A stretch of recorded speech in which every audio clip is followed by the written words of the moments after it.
Eliza Croft froze behind the Daily Grind cafe counter, the coffee pot nearly slipping from her trembling hands.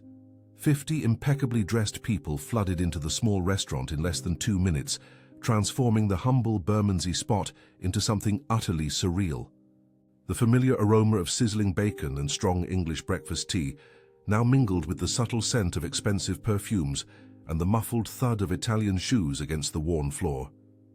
The usual breakfast crowd ceased eating, forks suspended mid-air, wide eyes darting between confusion and apprehension. Barry, her grey-haired manager with a grease-stained apron, emerged from the kitchen, his skin as pale as flour. The words, "What's happening?" an almost inaudible whisper. Then the crowd parted like a sea of expensive fabrics, and Alistair Finch walked down the aisle formed by the executives, looking completely different from the broken man she had fed the night before. "Oh, what a joy it is to have you here with me. Tell me where in the world you're tuning in from. Give us a like, subscribe to the channel, and let's discover together how this incredible story unfolds." The transformation was so radical that Eliza questioned for a moment if she was dreaming. The man before her wore a Savile Row bespoke navy suit that seemed to have been tailored directly onto his athletic frame. His hair perfectly coiffed, still damp with expensive gel. His clear, focused blue eyes gleaming with an intensity that cut through the thick air of expectation. He looked exactly like the powerful CEO his damp business card, Alistair Finch, CEO, Finch Capital, claimed him to be. A magnetic presence that sucked the oxygen from the room and made everyone present unconsciously lean in his direction. The hands that just last night trembled as they held a cheap cup of builder's coffee now gestured with natural authority, each movement as calculated and precise as the decisions that had built his financial empire. Alistair stopped before the counter and pronounced her name with a firm voice that cut through the sudden silence like a blade. "Eliza Croft." The two words carried weight, respect, and something deeper she couldn't quite identify. The sound ricocheted off the cafe's yellowed walls, echoing over the scratched formica tables and uncomfortable chairs that suddenly seemed insignificant before the magnitude of the moment. He began to explain, his voice carrying the authority of someone accustomed to commanding boardrooms, yet tempered with a raw vulnerability that made every word penetrate directly into Eliza's heart. Just last night, she had spent her last £10 and 63 pence to feed a stranger, showing kindness when he had lost everything, unaware she was saving more than just a hungry man. Alistair's words flowed like a confession, each sentence revealing layers of a truth Eliza could barely process. She had found him at his lowest ebb, he continued, without knowing who he was, without caring about his status, just seeing someone who needed help. The raw simplicity of that gesture had cut through decades of corporate cynicism, reminding him of values he thought he had lost forever in the relentless pursuit of success. Just the night before, he revealed, his voice now slightly trembling, he had lost his esteemed company in a meticulously planned hostile takeover. Everything he had built with blood, sweat, and tears over the last decade had been snatched away in mere hours by adversaries he had considered friends. He had walked the wet streets of London for hours in the heavy rain, contemplating giving up on life entirely until he entered the Daily Grind cafe, where she had reminded him what truly mattered: kindness, compassion, and humanity. One of the men in a dark suit stepped forward, carrying a genuine leather briefcase that seemed to cost more than Eliza earned in 3 months.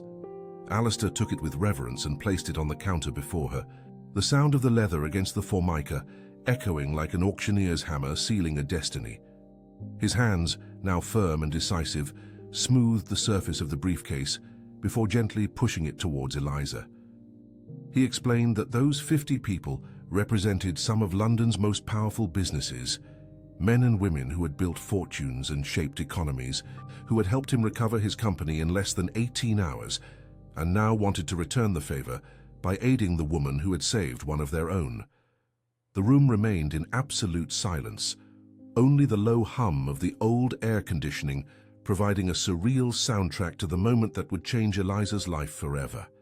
Eliza Croft's hands trembled violently as she opened the briefcase, revealing a treasure of possibilities she had never dreamed could exist.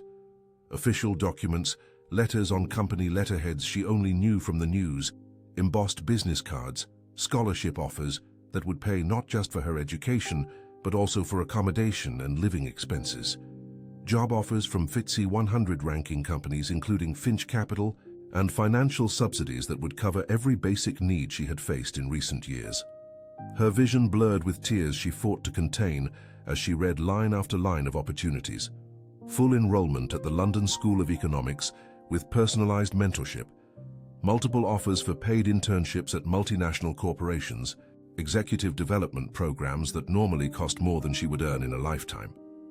Alistair pulled a carefully folded check from his inside pocket and placed it upon the other documents like the cherry on an impossible cake.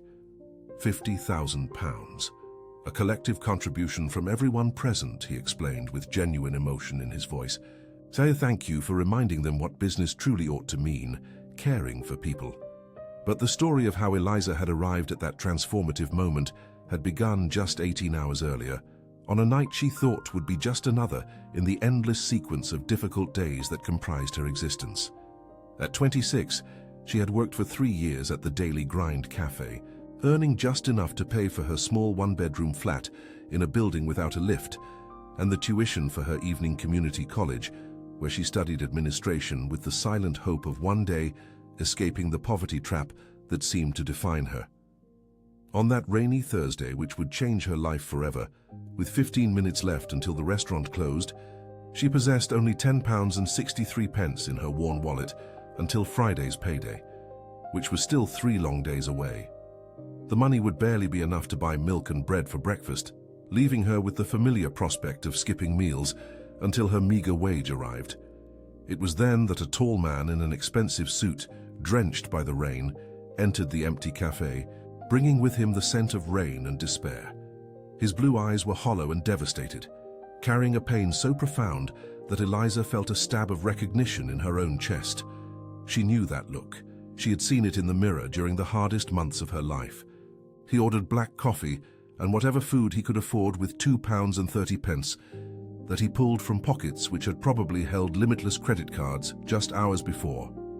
His voice was hoarse, as if he had screamed against the wind for hours, and his hands trembled slightly as he placed the damp coins on the counter. Eliza recognized the despair in those blue eyes that contrasted so drastically with the expensive suit, and made a decision that would change both their lives forever. Without hesitation, Eliza decided to use her last £10 to prepare a full dinner that the man clearly needed more than she did. She lied about a special management promotion, inventing a story about leftovers needing to be consumed before spoiling to prevent him from feeling like an object of charity. She prepared a succulent burger with all the trimmings, golden and crispy chips, and fresh coleslaw seasoned with homemade vinaigrette. She served it all on their best plate, not the polystyrene takeaway container she normally used, and even added a slice of apple pie that had been left over from lunch. The man accepted the meal with a silent gratitude that spoke louder than any words, his eyes filling with tears which he quickly blinked away to hide. Before leaving, he left his damp business card on the counter, the golden letters just legible enough for Eliza to read, Alistair Finch, CEO, Finch Capital, and whispered a promise she thought would never come true. He wouldn't forget. 2 weeks after that transformative moment in the Daily Grind, Eliza found herself in a completely different world, walking through the marble corridors of Finch Capital as Alistair's new executive assistant, all while attending the LSE on a full scholarship that covered not only tuition, but also books, housing, and meals. During those initial weeks, as she adapted to the frantic pace of the corporate world, she developed feelings that went far beyond the simple gratitude she initially felt.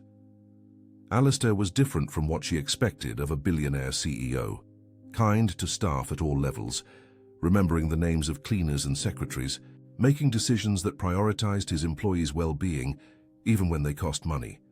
He worked alongside Eliza, patiently teaching her the intricacies of the investment world, never making her feel inferior or out of place, despite the stark difference in their educational backgrounds.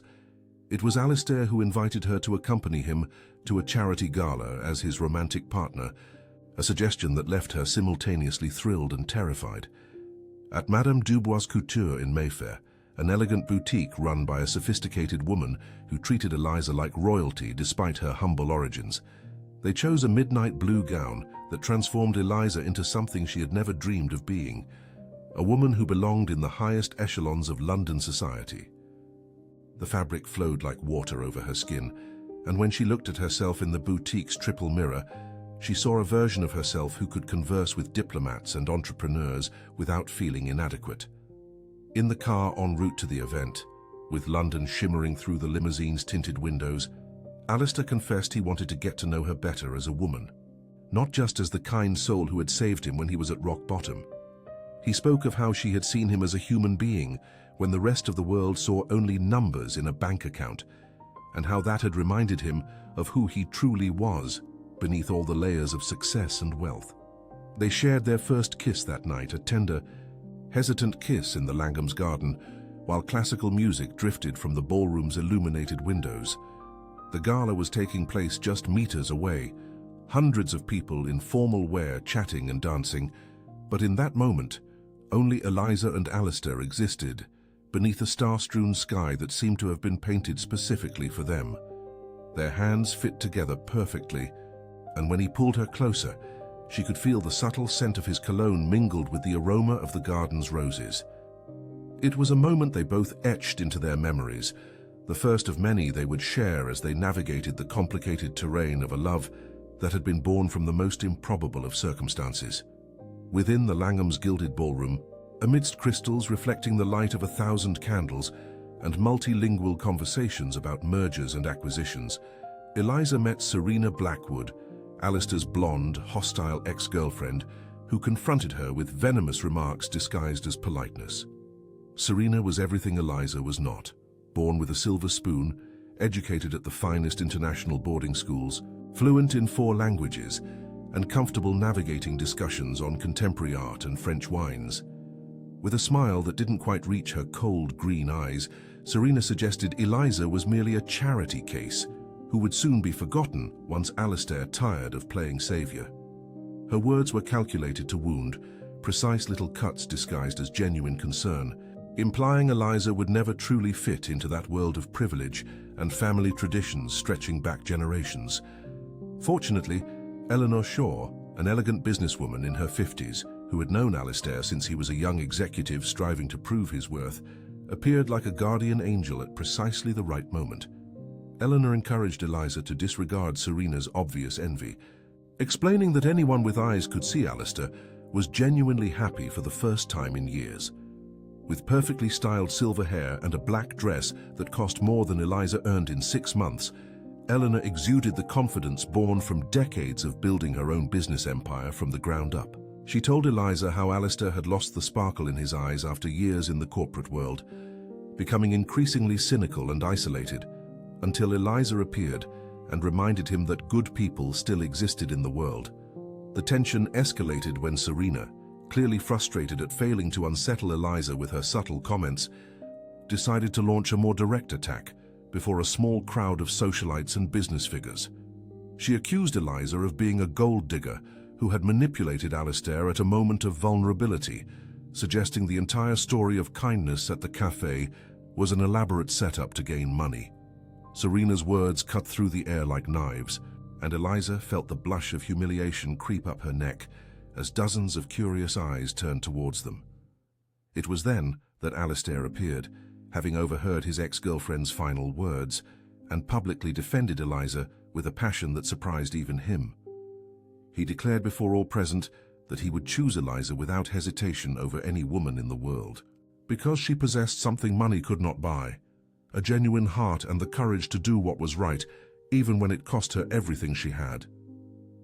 In the car on the journey back to Eliza's flat, they confessed they were falling in love with each other, the words leaving them in whispers as the night city drifted past the windows, like a slow-motion film. Alistair held Eliza's hand as he drove along the illuminated avenues, their fingers intertwined like 2 puzzle pieces that had finally found their rightful places. They spoke of their fears, his that she might tire of the complexity of his public life, hers that she might not be enough for his world, but also of their shared dreams of building something genuine and lasting together. Eliza admitted she had never experienced anything like what she felt for Alistair, a connection that went beyond physical attraction or gratitude and was rooted in a deep understanding of who they truly were when stripped of all pretense. In the following weeks, their relationship blossomed like a flower that had finally found the perfect soil and ideal sunlight. Alistair shared his personal history with Eliza in a way he had never done with anyone else, opening old wounds and painful memories with the trust that she would treat them with the care they deserved. He had built the company from nothing, starting with a small loan and a rented room, working 18 hours a day for years to prove that a middle-class boy could compete with the scions of business dynasties. He had lost his parents at 23 in a terrible car accident that occurred while they were visiting him in London, leaving him alone with a struggling business and a pain that had never fully healed. For years he had channeled his grief into ambition, building a financial empire that served as a monument to the parents who had not lived to see his success. Eliza and Alistair's lives took another dramatic turn when Richard Shaw, Eleanor's husband and partner of Alistair's late father, suffered a massive heart attack during a business meeting. During the long hours at the Cromwell Hospital, while Richard underwent emergency heart surgery, Alistair revealed to Eliza that Richard was the closest thing to a father he had since losing his own. The older man had guided Alistair through the difficult early years in the corporate world, offering counsel and support when other businessmen saw him merely as an arrogant young man trying to carve out slices of an already established market. Eliza held Alistair's hand in the sterile waiting room, offering the kind of quiet comfort he had learned to value, more than any word of encouragement. Richard Shaw survived the surgery, but his slow recovery raised complex succession questions at Shaw Holdings, one of London's oldest and most respected firms. During an emotional conversation at the hospital, while Richard was still connected to machines monitoring his fragile heart, the elder man asked Alistair to gradually assume more responsibilities at the firm, proposing a merger that would create one of the largest investment firms. The proposition was both an honor and a burden. Alistair recognized he was being offered the chance to honor his biological father's memory by taking the place Richard had reserved for him, yet he also knew such a responsibility would change his life in unimaginable ways. When news of the proposed merger leaked to the financial press, as was typical in London's financial world, journalists meticulously probed every aspect of Alistair's life, including his sudden and seemingly inexplicable relationship with Eliza. Photographers suddenly appeared when they went out for dinner. Telescopic lenses captured them strolling hand in hand through the gardens of Hyde Park, and reporters asked intrusive questions about how a waitress had captivated one of London's most eligible bachelors. The media's relentless spotlight transformed every private moment into public spectacle, and Eliza struggled to adjust to a life where her every move was scrutinized and judged by strangers. It was then that Serena Blackwood, consumed by destructive envy, appeared on an afternoon news program to give an interview she hoped would shatter Alistair and Eliza's relationship.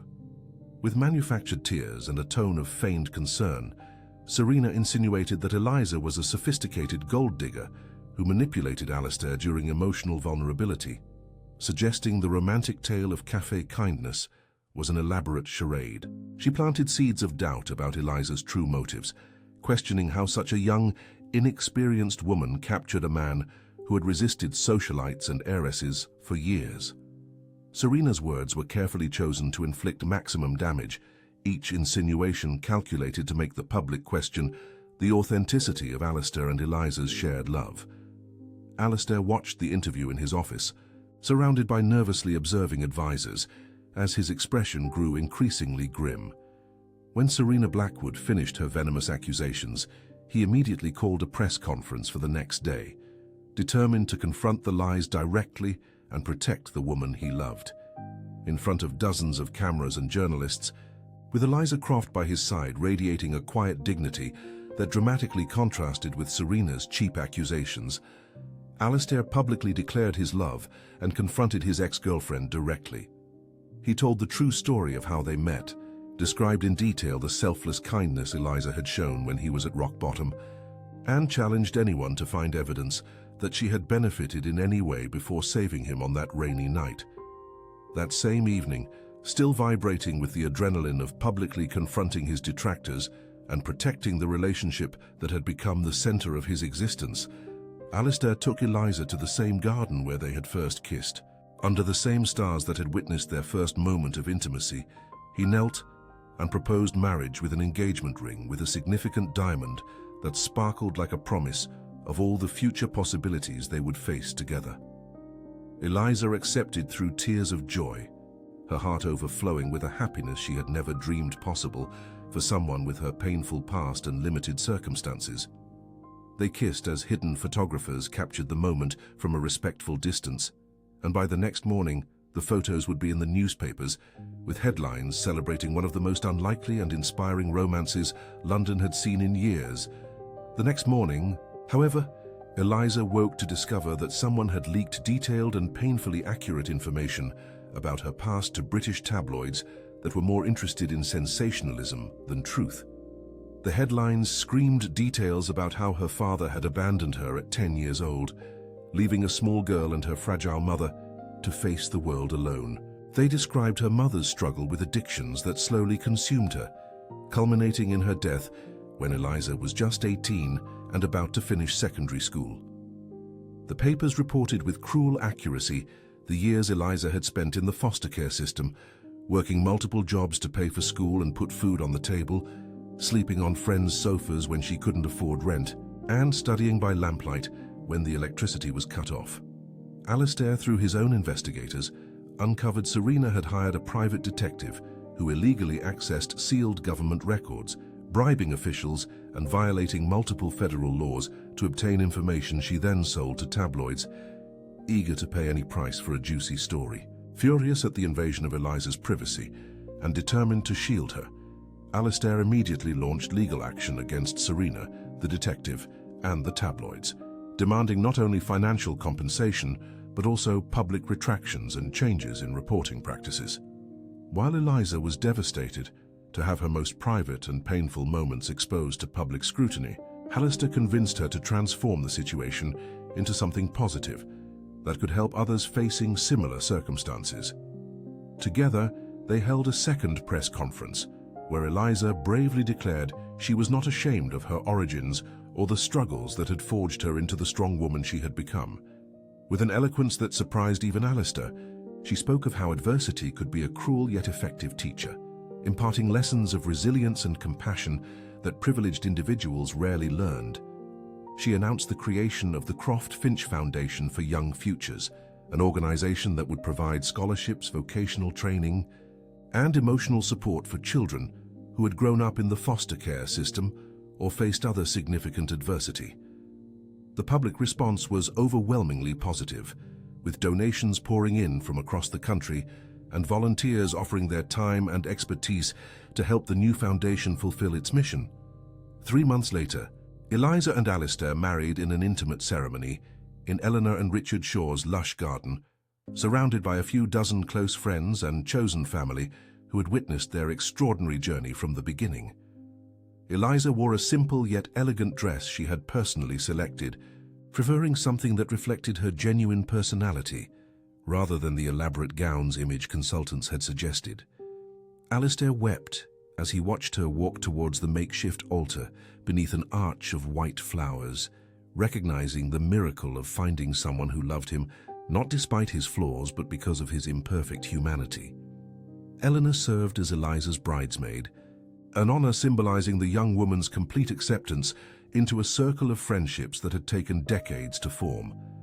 6 months after the scandal that almost destroyed their relationship before it could fully blossom, the Croft Finch Foundation for Young Futures had already positively impacted the lives of 200 vulnerable youth. Eliza was 3 months pregnant when she attended the graduation ceremony for the first cohort of the professional training program, where 20 young people secured full-time jobs with salaries that would allow them to support themselves independently for the first time in their lives. Watching from the stage as each graduate received their certificate, Eliza felt a deep satisfaction that surpassed any personal success she had ever experienced. Chloe Miller, a determined 19-year-old who had lived in her car for months before finding the foundation, publicly thanked Eliza for giving hope through her own story of overcoming, proving that difficult circumstances did not have to define destinies. In January, Eliza gave birth to Lily Eleanor Finch, a perfect baby with her father's bright blue eyes and her mother's determined smile. Alistair held his daughter for the first time, with hands trembling with emotion, whispering promises about the better world he would help build for her. Lily cried vigorously when she was born, as if announcing her arrival to the world with the same determination that would characterize her future life, and only calmed when placed in her mother's arms. The first few months of parenthood transformed Alistair in ways he had never anticipated, teaching him patience and awakening protective instincts he didn't know he possessed. 3 months later, on a sunny autumn morning that painted London with golden hues, Eliza took Lily to visit the Daily Grind Cafe, where Barry was preparing for his well-deserved retirement after 40 years of serving coffee and conversations to the local residents. The cafe seemed smaller than Eliza remembered, but it still carried the familiar aroma of strong English breakfast tea and freshly baked pastries that had defined so much of her previous life. Barry, now with grandchildren of his own, held Lily with the care of someone who had spent decades watching families grow and change. He revealed to Eliza that he had seen her give her last £10 to feed Alistair that rainy night, and had immediately thought she had a heart of gold that deserved good things in life. Alistair Finch arrived minutes later, driving the same modest car he used before his fortune was restored, a conscious choice to maintain the humility Eliza had taught him to value. They had coffee at the very counter where it had all begun, with Lily sleeping peacefully in her mother's arms, as regular customers paused to admire the baby and congratulate the couple who had become a local legend. The contrast was surreal. There sat two of London's most influential business figures, perched on uncomfortable stools in a small neighborhood eatery, recalling the moment that had forever changed their lives. Barry joked that he ought to charge a tourist fee, as people came from all across the city to see the place where London's most improbable romance had started. After their visit to the cafe, they walked slowly to Hyde Park, Lily wrapped in a pink blanket Eleanor had personally knitted. They settled on a bench facing the lake, watching families feed ducks and children running in circles as their parents tried to keep up. Alistair held Eliza close to his chest as she cradled Lily, forming a picture of domestic contentment that contrasted dramatically with the dramatic headlines that had dominated their public life just months before. They reflected on how small choices, Eliza's decision to spend her last £10 on a stranger, Alistair's choice to enter the first eatery he found, had created ripples that changed not only their own lives, but also the lives of hundreds of young people through the foundation. Sitting together on the bench, watching the London skyline shimmer under the afternoon sun as Lily slept in Eliza's arms, they formed a family that proved a simple yet powerful truth. The smallest acts of kindness can create transformations that echo through generations. Alistair whispered that he had never imagined losing everything in one night would lead him to find everything that truly mattered, and Eliza replied that she had never dreamed giving her last coin to a stranger would bring her a family who would love her unconditionally. As the sun set over the city that had witnessed their impossible romance, they knew their story was just the beginning of a legacy that would continue to impact lives long after their own journeys came to an end. If this story moved you as much as it did me, click on the video appearing on your screen now to discover another tale that will touch your heart. And don't forget to subscribe to this channel so you won't miss the next incredible stories I've brought to you.